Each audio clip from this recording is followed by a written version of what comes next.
أفلح من زكاها وقد خاب من دساها. بسم الله الرحمن الرحيم.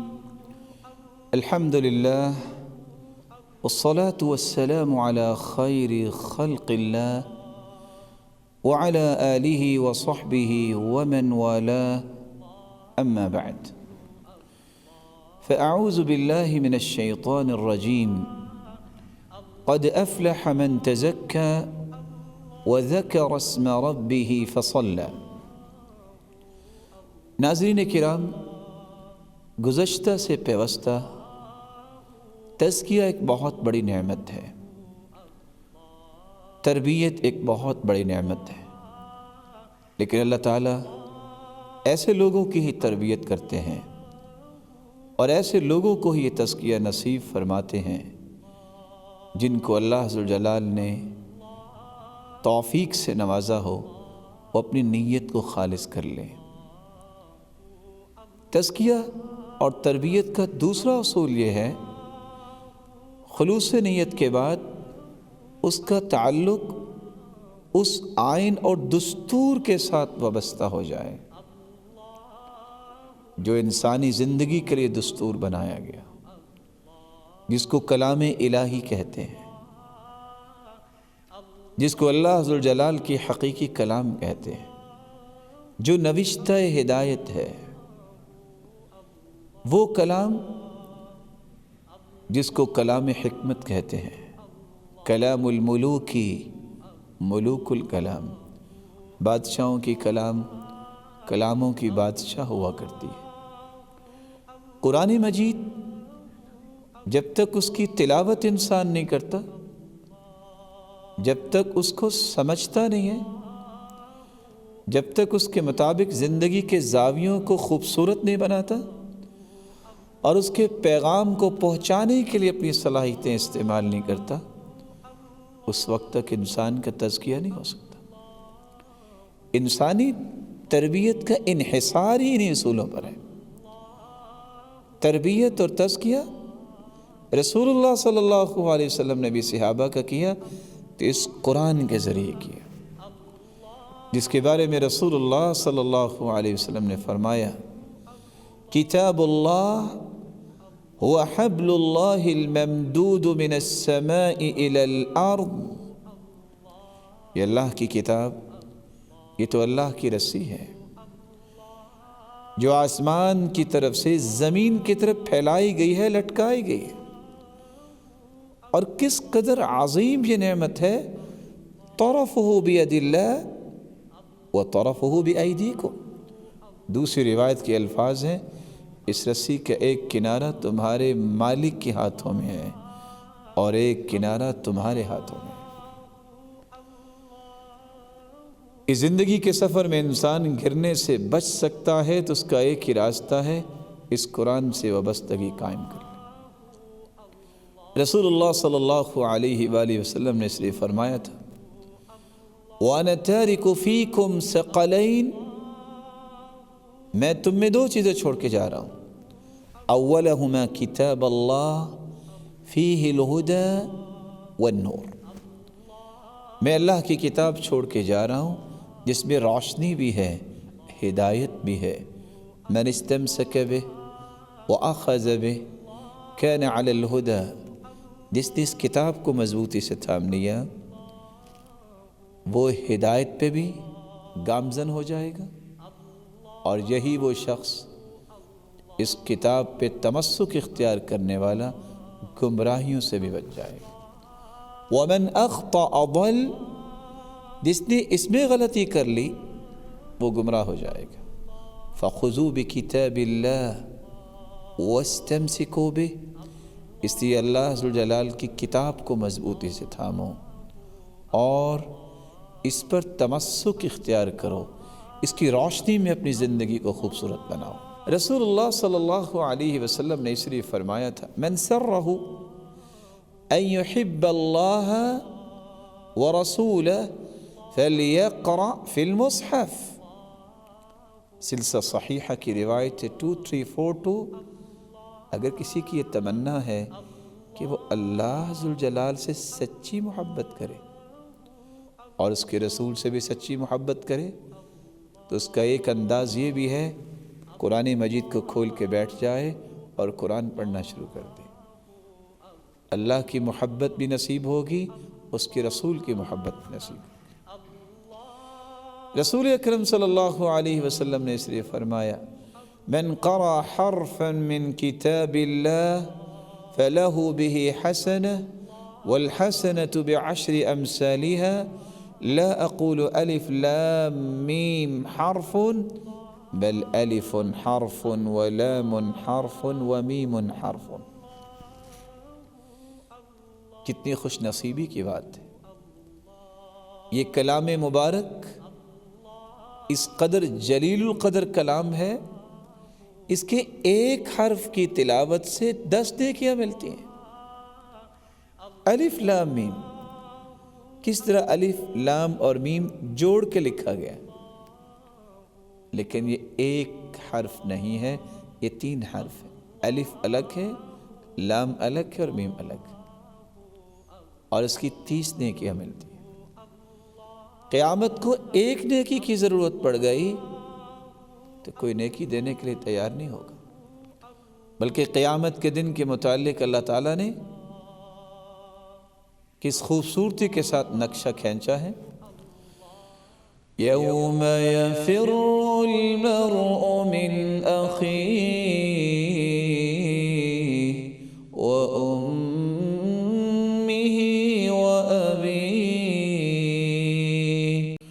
وصاحبته وبنيه لكل امرئ منهم يومئذ شأن يغنيه لكل امرئ منهم يومئذ شأن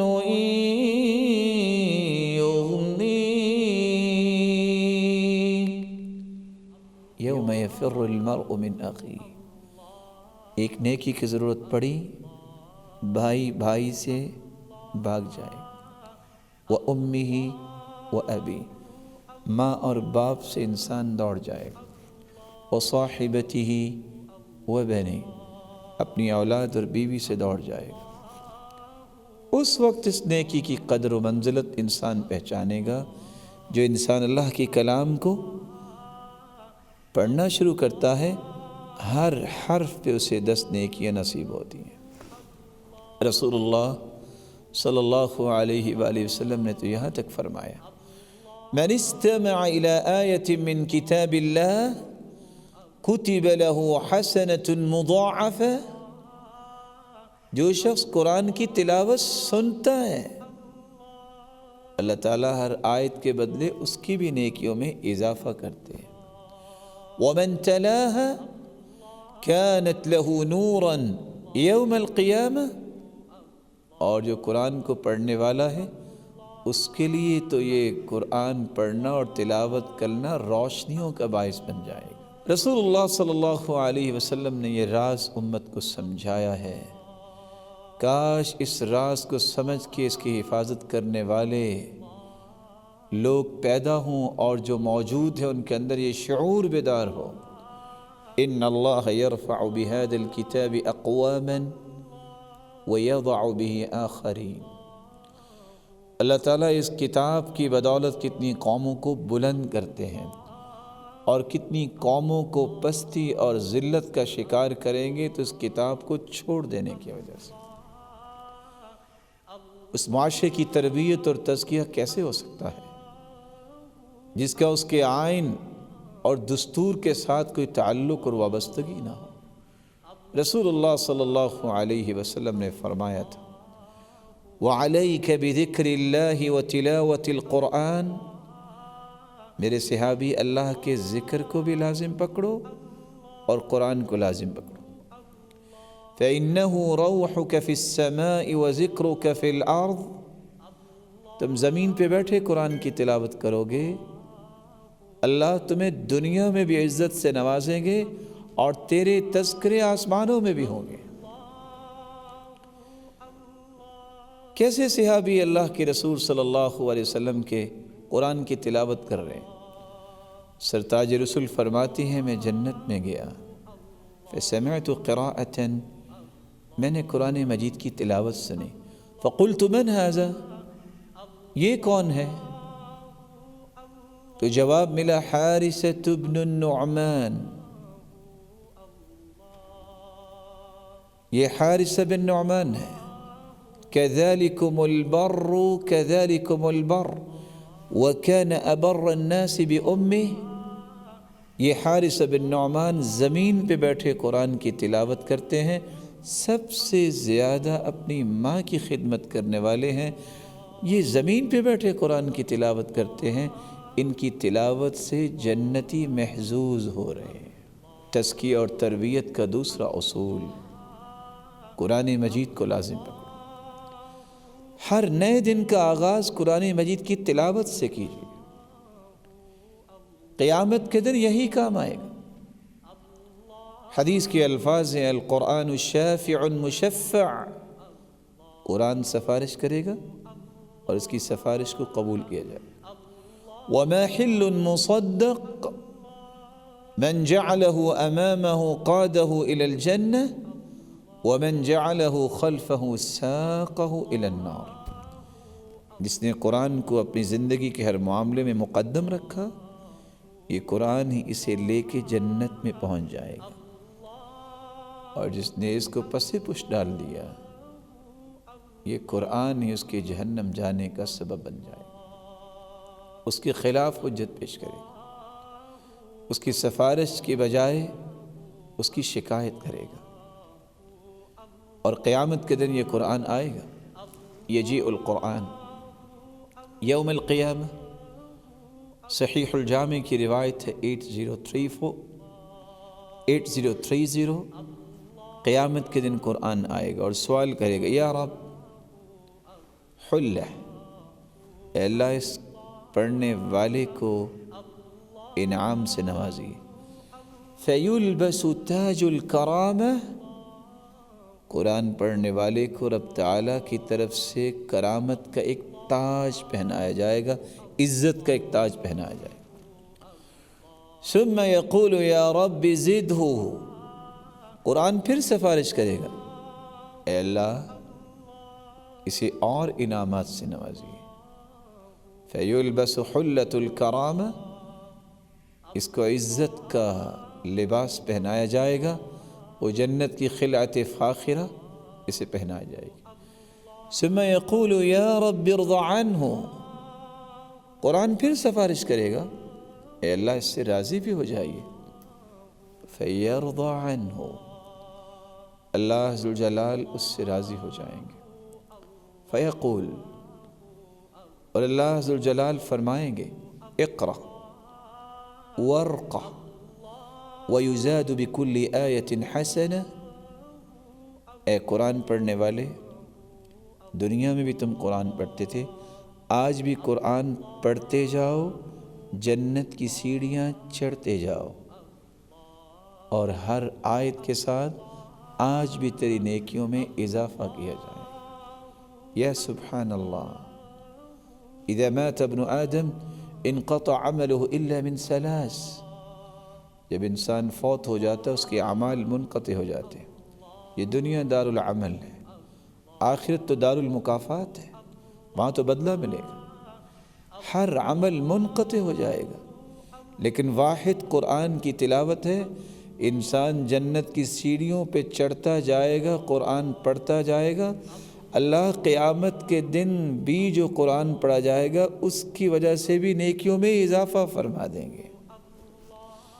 اللہ تعالیٰ ہمارے نصیب میں فرمائے، اور ہم یہ عادت بنائیں جو رسول اللہ صلی اللہ علیہ وسلم نے صحابہ کو سکھائی، اقرأ فی 40، 40 دن میں قرآن کو ختم کیجیے، اقرأ فی 30، 30 دن میں قرآن کو ختم کیجیے، اقرأ فی 25، 25 دن میں۔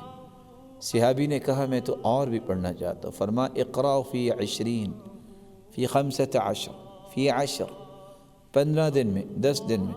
کہا اللہ کے رسول اور جی چاہتا ہے پڑھنے کو، فرمایا اقرأہ فی 7 دنوں میں قرآن ختم کیجیے۔ اور آپ صلی اللہ علیہ وآلہ وسلم نے فرمایا اقرأ فی 3 ان استطعت، طاقت ہے تو 3 دن میں قرآن کو مکمل کرو۔ یہ مبارک گھڑیاں، یہ خوش نصیب لوگوں کو نصیب ہوتی ہیں۔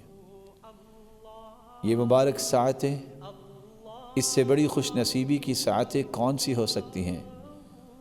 ہو بھی رمضان کی گھڑیاں، اور ہو بھی انسان کا روزہ، اور پھر اس کی زبان پہ اللہ کی کلام جاری ہو جائے۔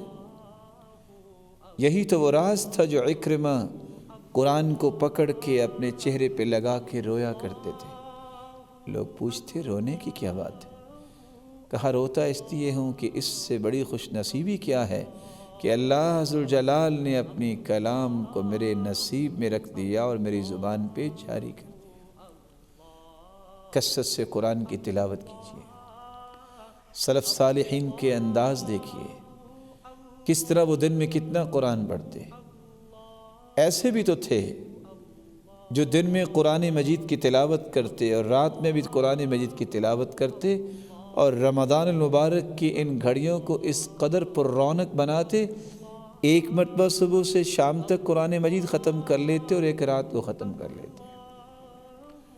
رسول اللہ صلی اللہ علیہ وسلم نے اس اصول کے ذریعے صحابہ کی تربیت کی۔ جس نے قرآن کو کبھی ہاتھ نہ لگایا ہو اس کی تربیت کیسے ہوگی؟ قانون ہمیشہ انسان کو سیدھا کرتا ہے۔ قانون ربانی اور دستور اور کانسٹیٹیوشن جو ہے اللہ کی طرف سے نازل کیا گیا وہ قرآن ہے۔ امام شعبہ جب فوت ہونے لگے تو بہن رونے لگ گئی۔ کہا بہن کیوں روتی ہوں؟ کہا آپ کے فراق میں تو رو رہی ہوں۔ کہا جانتی ہو یہ سامنا ستون جو ہے، اس ستون کے ساتھ بیٹھ کے میں نے 18,000 مرتبہ قرآن ختم کیا ہے۔ دعا یہ ہے کہ یہ قبول کر لے اللہ تعالیٰ۔ رونے کی کون سی بات ہے؟ دنیا جو آئی ہے اس نے اللہ کے پاس تو جانا ہی ہے۔ یہ انداز زندگی تھا ان لوگوں کا۔ امام ابن تیمیہ رحمۃ اللہ علیہ کو دیکھیے، کتنی مرتبہ جیل میں گئے، آخری مرتبہ بھی جیل میں انہیں ڈال دیا گیا کہ یہ ہے جو لوگوں کو قرآن کی طرف بلاتا ہے۔ بڑے بھائی ان کے ساتھ تھے، قرآن کی تلاوت شروع کی اور 80 مرتبہ قرآن ختم کیا۔ جب وہ آخری مرتبہ قرآن کی تلاوت کر رہے تھے، اس آیت پہ پہنچے فی مقعد صدق عند ملیک مقتدر، اور اللہ کے پاس چلے گئے۔ آئیے ان مبارک گھڑیوں میں قرآن مجید کی تلاوت سے اپنی زبان کو لذتوں سے آشنا کریں۔ یہ قرآن کی تلاوت اور اس کی فہم، میرے رب نے کیا فرمایا ہے، یہ آیت مجھ سے مطالبہ کیا کر رہی ہے، مجھے کیا کرنا ہے، یہ قرآن بتائے گا کیا کرنا ہے۔ یہ ایسے خوش نصیب لوگ ہیں قرآن کی وابستگی پر خوش ہونے والے، جن کو دیکھ کر رش کرنا چاہیے۔ صحیح بخاری کی روایت 5025، رسول اللہ صلی اللہ علیہ وسلم نے فرمایا لا حسد الا في 2 رجل آتاه الله القرآن فهو يقوم به آناء الليل وآناء النهار۔ 2 لوگ قابل رشک ہے دنیا میں جن کو دیکھ کے رش کرنا چاہیے، اے اللہ مجھے بھی ایسا بنا دے۔ کیسا بنا دے؟ ایک وہ شخص جس کو اللہ نے قرآن کی دولت سے نوازا ہے اور دن رات اس کی تلاوت کرتا ہے۔ وَرَجُلٌ آتَاهُ اللَّهُ مَالًا فَهُوَ يُنْفِقُهُ آنَاءَ اللَّيْلِ وَآنَاءَ النَّهَارِ، اور دوسرا جس کو اللہ نے مال و دولت کی نعمت سے نوازا ہے، جو دن رات رب کی رضا کے لیے خرچ کرتا نظر آتا ہے۔ قد افلح من زکاہا وقد خاب من دکاہا وقد خاب من دساہا۔ امام سیوطی رحمۃ اللہ علیہ کہا کرتے تھے امام سیوطی جن کو کہتے ہیں سن آف لائبریری، ابن المکتبہ، کیونکہ لائبریری میں پیدا ہوئے، 1052 کتابیں لکھنے والا یہ شخص کیا کہتا ہے؟ تعلیم الصبیان القرآن اصل من اصول الاسلام، اسلام کے بنیادی اصولوں میں سے ایک اصول یہ ہے، جو اصل الاصول ہے، کہ سب سے پہلے اپنی اولاد کو قرآن سکھائیے۔ اگر ان کی تربیت چاہتے ہیں، ان کا تزکیہ چاہتے ہیں، ان کو سب سے پہلے قرآن پڑھائیے۔ بِهِ يَنْشَأُ عَلَى الْفِطْرَةِ وَيَسْبِقُ إِلَى قُلُوبِهِمْ أَنْوَارُ الْحِكْمَةِ قَبْلَ تَمَكُّنِ الْأَهْوَاءِ مِنْهَا وَسَوَادَتِهَا بِأَكْدَارِ الْمَعْصِيَةِ وَالضَّلَالِ۔ اگر فطرت کے مطابق ان کی نشو و نما اور پرورش کی تمنا ہے، سب سے پہلے قرآن پڑھائیے۔ قرآن پڑھیں گے، یسبق الی قلوبہم انوار الحکمہ، ان کے دلوں پہ حکمت و دانائی آ جائے گی، اور ایسے دبیز پردے آ جائیں گے کہ پھر گمراہیاں وہاں تک نہیں پہنچیں گی۔ معصیت، اللہ کی نافرمانی اس دل کے اندر جگہ نہیں بنا سکے گی، اس لیے سب سے پہلے قرآن سکھائیے۔ اور آج اس مبارک گھڑی میں آپ سب سے یہ گزارش کروں گا، یہ دعا کیجئے کہ زندگی کی سب سے بڑی دولت، ہماری دولت قرآن مجید اللہ تعالیٰ بنا دے۔ اس کی تلاوت میری زندگی کی سب سے بڑی لذت ثابت ہو، اس کی فہم و بصیرت میری زندگی کا تھیم بن جائے، اس پر عمل کرنا یہ میری زندگی کا شعار بن جائے، اس کے پیغام کو پہنچانا میری سب سے بڑی خواہش بن جائے۔ ان للہ اہلین، اللہ کے کچھ خاص بندے ہیں، اللہ والے ہیں وہ، اور وہ ہیں تو وہ اہل قرآن ہیں۔ صحیح الجامع کی ایک دوسری روایت ہے 2199، رسول اللہ صلی اللہ علیہ وسلم نے فرمایا، ان من اجلال اللہ اکرام ذی الشیبۃ المسلم وحامل القرآن غیر الغالی فیہ والجافی عنہ واکرام ذی السلطان المقسط۔ تین لوگوں کی عزت اور احترام کرنے سے اللہ عز و جلال کی حقیقی تعظیم ہوتی ہے۔ تم نے ادب احترام کرنا ہے، بوڑھا انسان جس کے بال سفید ہو چکے ہیں، اس کی عزت اللہ عز و جلال کی تعظیم ہے۔ جب ابراہیم علیہ السلام کی مانگ میں، سر کے بالوں میں سفید بال آئے تو انہوں نے سوال کیا، یا ربی ما ھذا، اللہ یہ کیا ہے؟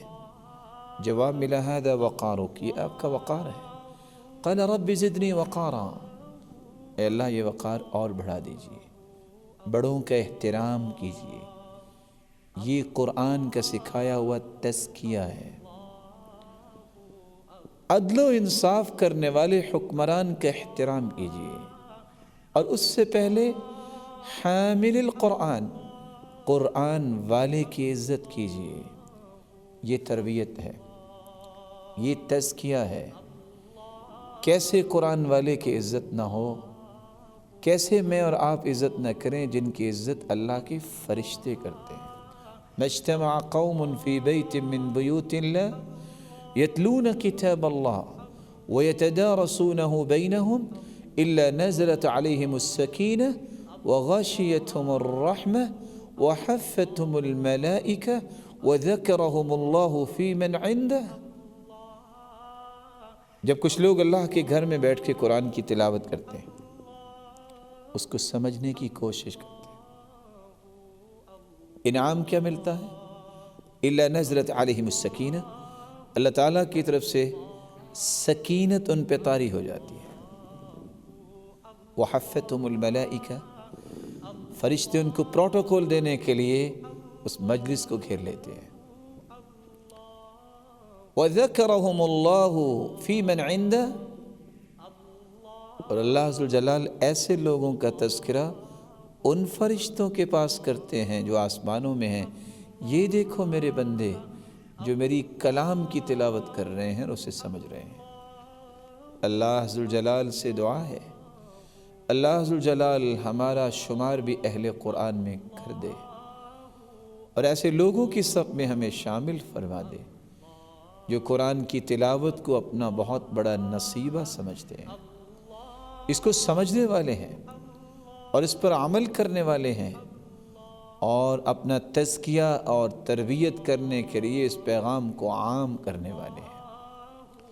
اللہ عز و جلال کا کلام سنیے اور تجدید عہد کیجئے کہ میں ان لوگوں کے صف میں ضرور شامل ہوں گا۔ إن هذا القرآن يهدي للتي هي أقوم ويبشر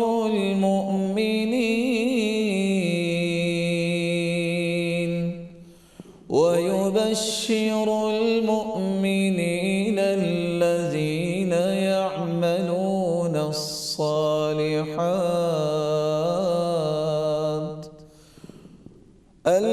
الذين يعملون الصالحات أن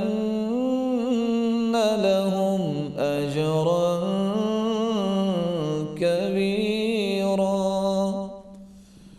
الذين يعملون الصالحات أن لهم أجرا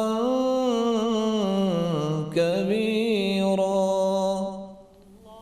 إن هذا القرآن یہدی للتی ہی اقوام، یہ قرآن ہی ہے جو انسان کو سب سے بہترین ہدایت دینے والا ہے۔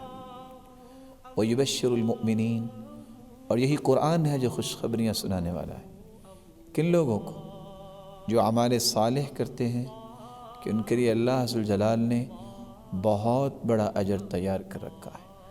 مالک الملک ہمیں اس اجر کا مستحق بنائے اور قیامت کے دن صاحب قرآن کی رفاقت نصیب فرمائے اور اپنے دیدار کا مستحق بنائے۔ وآخر دعوانا ان الحمد للہ رب العالمین۔ قد أفلح من زكاها وقد خاب من دساها